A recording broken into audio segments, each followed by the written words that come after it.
Hi folks, it's me, Derrick Pratt, the educator at the Erie Canal Museum, and welcome to another episode of Cookin' on the Canals, where we look at recreating the recipes of 1930s era canal cook on the New York State Barge Canal, Oliver Wendell Petrie's recipes, which we're lucky enough to have in our recipe thanks to the generous donation of Oliver's family of his cookbook, as well as several other of his personal effects. I highly encourage you to check out on our Quarantine Coffee Hour series, a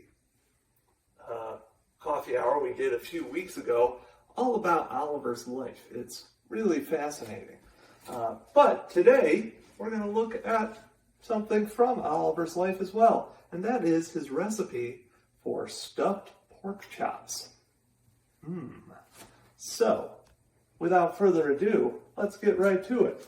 We're going to take our pork chops. We've got 4 of them here. And first, you're going to want to dip them in milk. I am not a cook, so I don't know if that's a normal thing to do nowadays. But we're going to do it because that's what the recipe calls for. And we are going to brown these pork chops a little. Try not to splash milk all over the place when you do this. But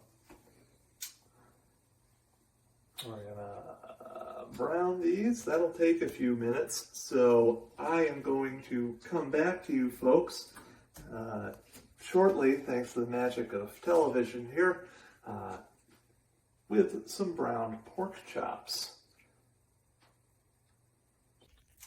All right, there we go. We have browned our pork chops. Now, it's time for the next part, stuffing these stuffed pork chops. But first, we're going to have to make the stuffing. So let's see Oliver's stuffing recipe for these pork chops. We're going to take 2 cups of breadcrumbs, a boiled potato. Okay, got all that in there. We melted up 4 tablespoons of butter. That's going in there. Nice and healthy looking. 1 chopped up stalk of celery. This is in our nice Graceland glass. Shout out to Elvis and shout out to Paul Simon. Great song and great album. Get it all in there. We're going to take 2 teaspoons of chopped up onion. This is in our Amagang glass, as always. Remember to buy local, folks.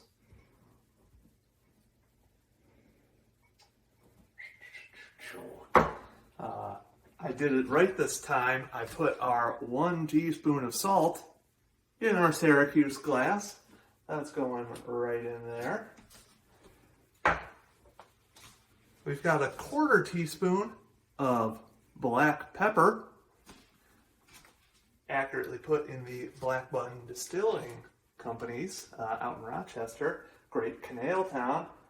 Rochester is. And then finally, we've got 1/2 teaspoon of sage.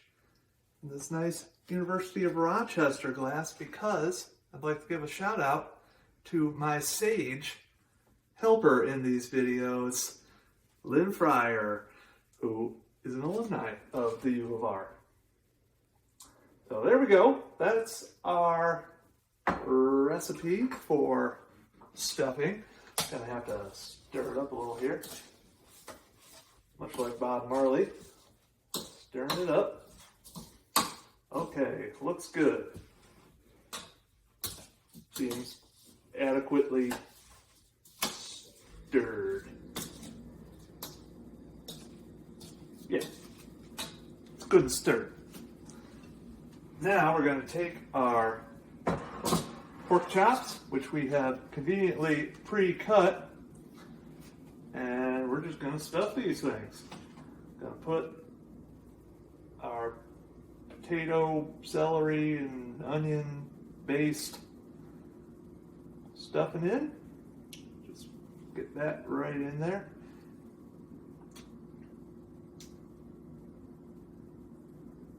All right, there's one. Two. Okay, that looks pretty good. Get a little potato, make sure that's in here. Now, pork has, of course, been a staple of the American diet since the founding of the country, really, even before it. And the Erie Canal really helped the pork industry. We have records, I know. There were farm censuses taken that showed just gigantic hog farms all around the Erie Canal.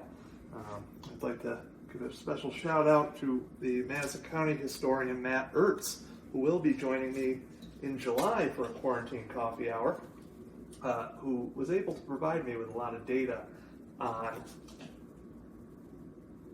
pig farming in Madison County. So there we go. Our pork chops are stuffed. Now, let's get to cooking them, shall we? So remember that milk that we had, that we were browning our pork chops with? Guess what? That's coming back. You're going to have a pan filled with about 1 inch of milk, which we're going to place our pork chops into. That's 1 pork chop. 2 pork chops. 3 pork chops. And finally, all 4 pork chops are in this milk. Yummy. I can't think of a more appetizing thing than pork chops in milk. But that's how they used to cook back in the 1930s, evidently.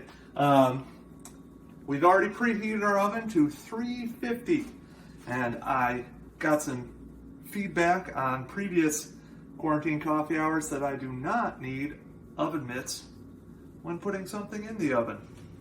Who knew? I didn't. I'm really not a cook. Anyway, we've got this at 350. We're going to place our pork chops in there, and we're going to leave them in there for 1 hour and 15 minutes at 350. So I will see you then. It's going to seem way shorter than that. Again, thanks to the magic of television. And we're back after that lovely 1 hour and 15 minutes. Now, Oliver was serving a larger crew than what I'm cooking for right now, so you will probably end up with some left, and I suspect a larger crew than you will be cooking for as well. So you're going to be left with a little extra stuffing. We tossed some chicken broth into here and got a nice little stuffing going that'll accompany our pork chops.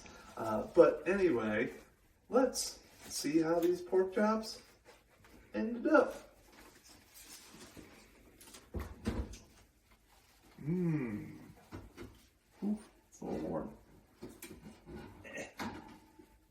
All right, there we go. That's what milk looks like after you bake it. Well, they look like they're pretty good. Well done. Okay, well, we'll dig into these in a little bit, and I can already tell they're going to be delicious. Please, we encourage you to recreate these recipes as well at home and share the results with us at the Erie Canal Museum. Signing off for now, this is Derrick Pratt, enjoying cooking with you.